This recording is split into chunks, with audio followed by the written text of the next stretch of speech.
apa sih esensinya kenapa KPK seperti ingin memaksakan begitu ya.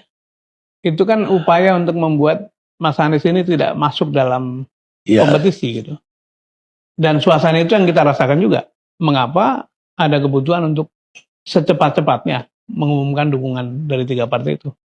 Supaya publik, baik yang merupakan pendukung dari partai politik maupun relawan itu punya keyakinan bahwa memang kita akan terus berjalan gitu. Jadi saya boleh katakan bahwa suasana adanya upaya-upaya untuk menghambat supaya koalisi tidak terbentuk dan supaya Anies itu tidak maju itu sangat terasa. Sangat terasa dan itu dialami oleh semua partai lah. Nah karena itu ketika momentumnya diperoleh bahwa sudah diumumkan saja ya segera kita umumkan. Mengapa di bandara ya katanya hal baik itu jangan ditunda-tunda kata Bimbo kan begitu.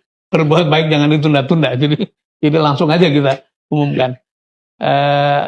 Ada drama sedikit di bandara karena mula-mula kan sederhana saja ngumpulin media kemudian menjelaskan, tapi rupanya pihak otoritas, ada petugas segala macam, banyak sekali barangkali intel polisi segala macam yang sampai akhirnya kita diusir nggak boleh ke situ. Akhirnya pindahlah ke restoran dekat bandara. Saya mau bilang di sini bahwa ini kan demokrasi ya. Dan mencalonkan presiden itu bukan kejahatan gitu. Tapi kenapa mulai ada suasana-suasana penekanan yang itu menjadi hal yang kurang sehat gitu. Dan kita sih berharap yang begini-begini itu jangan diteruskan karena nanti tensinya makin hari makin tinggi. Karena menjadi hak setiap warga negara, menjadi hak setiap partai politik untuk mencalonkan siapapun gitu. Itu yang mungkin kita perlu kaji kenapa terhadap Anies perlakuannya begitu rupa. Itu yang menurut saya harus dikaji mendalam dan dicari akar masalahnya gitu. Gubernur DKI Jakarta Anies Baswedan mewakili Pemprov DKI menerima 3 penghargaan dari Komisi Pemberantasan Korupsi.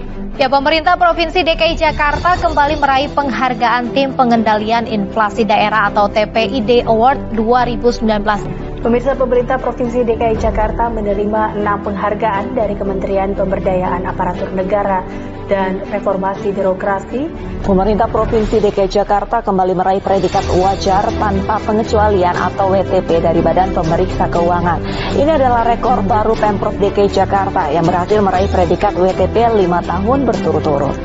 Bersa Jakarta didaulat menjadi kota terbaik di dunia di bidang transportasi setelah berhasil meraih penghargaan Sustainable Transport Award 2021. Komunitas Bike to Walk memberikan penghargaan kepada Kota Jakarta sebagai kota ramah sepeda tahun 2021. Tahun 2018 dan 2019 menjadi tahunnya Gubernur DKI Jakarta. Anies Baswedan menerima berbagai penghargaan, baik penghargaan untuk Pemprov DKI di bawah kepemimpinannya maupun penghargaan pribadi. Dan atas dasar tersebut Gubernur DKI Anies Baswedan menjadi salah satu nominasi kategori pejabat publik dalam penghargaan Indonesia Award 2019.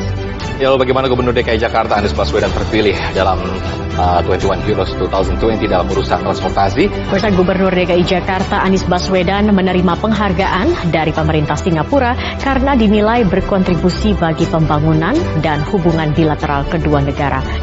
Pemirsa, Gubernur DKI Jakarta Anies Baswedan menyampaikan apresiasi untuk semua pihak yang telah mendukung gelaran Formula E Jakarta 2022 hingga berjalan dengan sukses.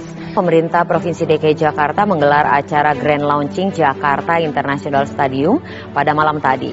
Pemirsa, Gubernur DKI Jakarta Anies Baswedan meresmikan 33 tower rumah susun sewa atau rusunawa. Rusunawa tersebut dibangun terintegrasi dengan fasilitas penunjang sesuai dengan konsep kota maju. Pemirsa, Gubernur DKI Jakarta Anies Baswedan meresmikan 4 sekolah net zero carbon dan green building sebagai pilot project. Bangunan ramah lingkungan ini sebagai upaya Pemprov DKI Jakarta mewujudkan nol emisi karbon. Pemirsa, Gubernur DKI Jakarta Anies Baswedan menegaskan bahwa tidak ada penghapusan pajak bumi dan bangunan atau PBB 2019 untuk bangunan rumah di Jakarta dengan nilai jual objek pajak di bawah 1 miliar rupiah. Namun pengecualian penghapusan pajak PBB untuk rumah para pahlawan, guru dan pensiunan guru, purnawirawan TNI, Polri, serta penerima jasa kehormatan dari Presiden. Gubernur DKI Jakarta Anies Baswedan mengisi ceramah tarawih di Masjid Kampus UGM Yogyakarta tadi malam.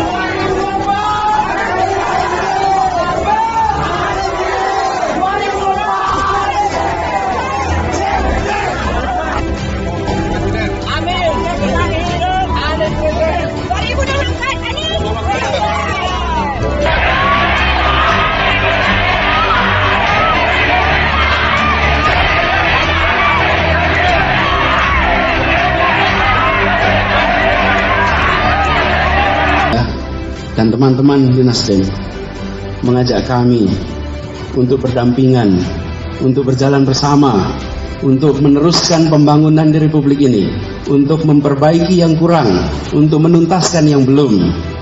Maka dengan memohon ridho dari Allah Subhanahu wa Ta'ala, dengan memohon petunjuk darinya, dan dengan seluruh kerendahan hati, Bismillahirrahmanirrahim, kami terima dan bersiap untuk menjawab tantangan itu.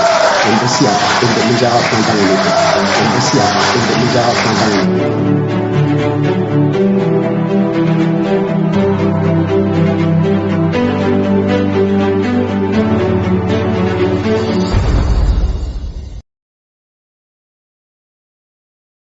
Jadi kalau kami dulu ketika kuliah itu ada jenis mahasiswa diktator. Diktator ini adalah mahasiswa yang kemana-mana bawa diktat. Dan apapun ini bahasa diktat. Ini kemudian mereka ini kita sering sebut sebagai profesional individualis. Profesional individualis. Ada juga yang organisatoris. Organisatoris ini aktif betul organisasi A, B, C, D, F, G kecuali kuliah. Ini aktifnya luar biasa. Lalu ada yang tipe mahasiswa yang proletarian. Yang proletarian ini sandalnya jepit, rambutnya gondrong, tampilannya seperti jarang mandi, okay? Dan selalu membicarakan rakyat. Ini mau proletarian. Ada juga jenis yang asketis religis, sudah melampaui urusan keduniaan. Lihatnya udah ukhrawi semuanya ini urusannya. Itu kalau laki-laki terlihat dari apakah mata kakinya terlihat apa tidak, kira-kira. Ini asketis religis nih, asketis religis. Ada juga jenis, sebentar saya ingat-ingat lagi nih. Ada juga humanis, sosialis, individualis. Ini menikmati mendatangi semua seminar diskusi, duduk depan pencatat, bertanya, kemanapun selalu bertanya, memikirkan rakyat, tapi sebatas ruang diskusi saja, nggak ada actionnya. Dan kalau sudah bisa mendiskusikan semuanya itu, maka merasa sepertinya masalah sudah selesai. Dan teman-teman semua para mahasiswa, kita yang saya juga sama, kita semua mahasiswa senang baca buku. Di kos-kosan, di kamar biasanya berderet buku, sebagian untuk dibaca, sebagian untuk pemandangan.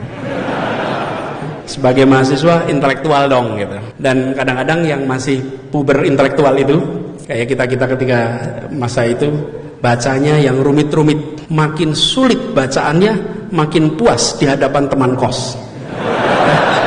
Ini top betul. Wacananmu apa tuh? Aku ora paham, ora ngerti loh. Aku ya jane ora ngerti.